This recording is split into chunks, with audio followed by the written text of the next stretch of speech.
Hello everybody and welcome back to my channel. This is week 3 of The Artist Way. Yes, I've almost been doing this for a month. I am now on week 4. Let's get into it. Today I have the new pink summer Red Bull. Alright, please forgive me for the tube top I'm wearing that I've had since I was 18. We're gonna start out by going over the tasks for this week, because I didn't do all of them. The tasks for this week were picture your childhood room. Pick out one thing that you like about it. Can you integrate that into your room right now? I picked out, do you remember those sliding aquariums that came in those are $23 on Amazon, so I've been thinking about buying one of those. Task 2, 5 traits you liked in yourself as a child, and your 5 favorite childhood foods. Task number 4, habits. Look at them. List 3 obvious habits and 3 subtle habits. And then number 6, call a friend who treats you cool, like you're cool. Number 7, inner compass. Take an hour to follow your inner compass with an artist brain activity. List 5 people you admire, now 5 people you secretly admire. What are their traits? How can you cultivate these traits within yourself? One of those traits that I picked was being shameless, just going through the world and being shamelessly yourself. Number 9, list 5 people you wish you met who are dead, 5 people you would like to hang out with for a while in eternity. Part of this was examining how are we answering this question? Are we answering it based off of what we should be saying? Oh, I would love to hang out with Edison. When in reality, our heart is telling us we would love to share a coffee with Houdini. The outward appearance of what we think we should want or be or answer, and what we truly in our hearts deep down want. For real. So whenever I had to choose between 2 evils, I always chose the one I haven't tried before. Mae West. How many days did you do your morning pages? How was the experience for you? If you skipped any, why? Okay, I'll be real.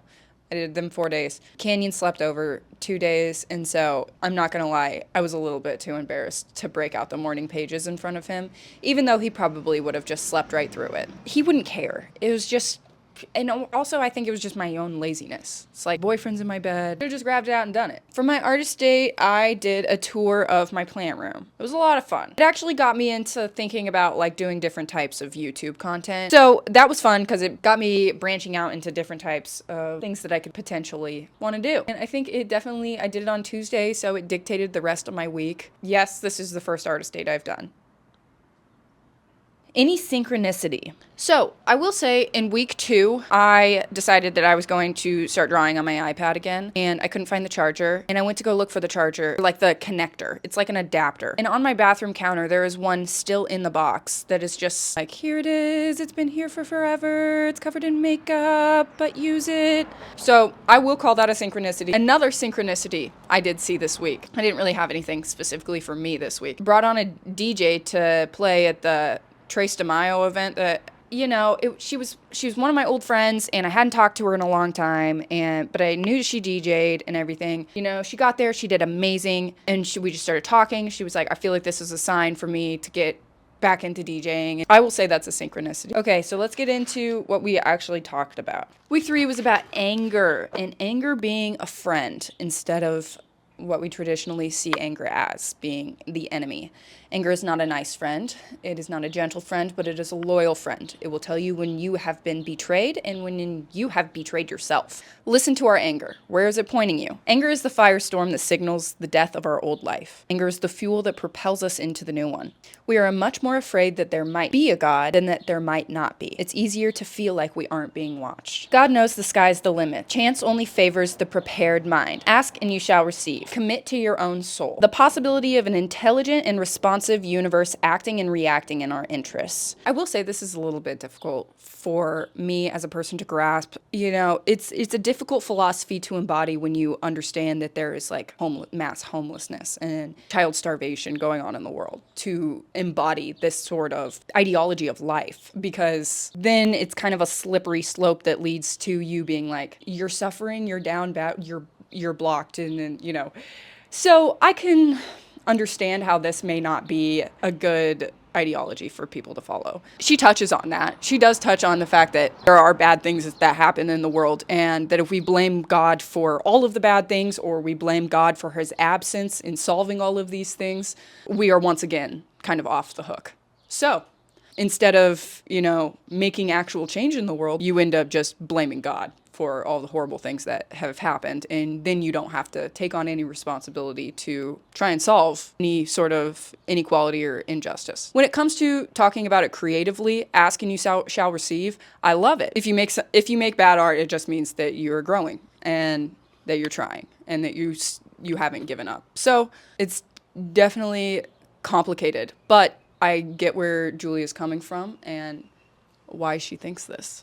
Chance favors only the prepared mind. Opportunity meeting you when you're ready for it. The music video, Turn Down for What? It is a masterpiece that I was just introduced to this week. Turn Down for What? You know the song. That music video was directed by the same people that directed Everything Everywhere All at Once. And I would like you to go watch the Turn Down for What music video, because if you have seen Everything Everywhere All at Once, or if you're looking for a glimpse into, it is quite amazing to see the artistic vision. Julia talks about it takes another artist to see an artist's embryonic work trying to flourish. The Turn Down for What music video is just a perfect example of that. The chaos, the craziness, and then they took that and they told such a beautiful story. It's quite impressive, and I will say it was a little bit of cognitive dissonance for me to be bawling my eyes out at Turn Down for What. If you want to experience something like that, I highly recommend it. All right, and then we talked about synchronicity. Never ask if you can do something. Instead, state that you are doing it. God is efficient. God likes to show off. The what must come before the how. What you're going to do must come before how you're going to do it. You have to figure out what you want to do, and then what Julia is saying is that God will help you out a little bit. Leap and the net will appear. The how will fall into place. Creativity is a tribal experience. We are more scared of success than failure. Action has magic, grace, and power in it. Then we talk about shame, how intertwined shame and art can be with each other, because making art is a very vulnerable experience. So shame, an attempt to prevent embarrassment. Making art can feel like secret telling. The act of making art exposes a society to itself. It illuminates us, it sheds light on our darkness. When people don't want to see something, they shoot the messenger who shows them. A child who's living in a dysfunctional family goes to school and is getting in trouble. Then the parents get mad at the kid for bringing shame to the family, sort of situation, and the kid never gets proper help. Art heals wounds, but wounds must be seen first. It's so easy to make art about our wounds without ever fully addressing them. We talk about criticism a lot. The types of criticism. Let's go through this real quick as a little bit of a cheat sheet for dealing with criticism. As artists, we must create our own safe environments, protect our child artists from shame. Our art reveals a secret of the human soul. We must try to shame it, but it is good. Don't pick the first doubt. The antidote for shame is self-love. So let's go through sorting criticism. Useful criticism, helpful, kind of a puzzle piece, can point you into a better direction. The criticism that they're giving you is still paving another direction for your art. Useless criticism, however, is shaming and personal. So how could you ever create this? Why would you want to make something like this? Like if you're making a comedy, like a raunchier comedy or something like that, I feel like that's what I've been met with most of the time is, why are you doing this? So I can get that. This is what you do if you get a bad piece of criticism. This is how you keep it from completely freezing you sub-zero to where you cannot move. First of all, you have to receive the criticism all the way through, and deal with it. You just have to take it. Number 2, jot down notes to yourself about what concepts or phrases bothered you. What were the things that this person was saying that bothered you? Number 3, jot down ideas or phrases that seemed useful. What were they actually getting at? What do you think that you could actually utilize and implement into your work? Number 4, do something nurturing for yourself. Read a good review. Recall a compliment that somebody has given you. Number 5, remember that even if the work is very bad, it may be a necessary stepping stone for your next work. And I've been thinking about this a lot. The only way to get better is to keep doing it. All right, and then number 6, look at the criticism again. Does it trigger any grief from your past? Number 7, write a letter to the critic defending your work. Obviously, probably don't send it. Number 8, get back on the horse. Make immediate commitment to do something creative. And then number 9, You have to do it. Creativity is the only cure for criticism. And then we did a little bit of detective work. My favorite childhood toy was, if it weren't too late, I would. My favorite game was, yeah. And then creative recovery is a healing process. Sometimes you lie dormant. Easy does it. 3 pages every morning and one nice thing for yourself. Pitch out old ragged clothes. Be alert for support and encouragement.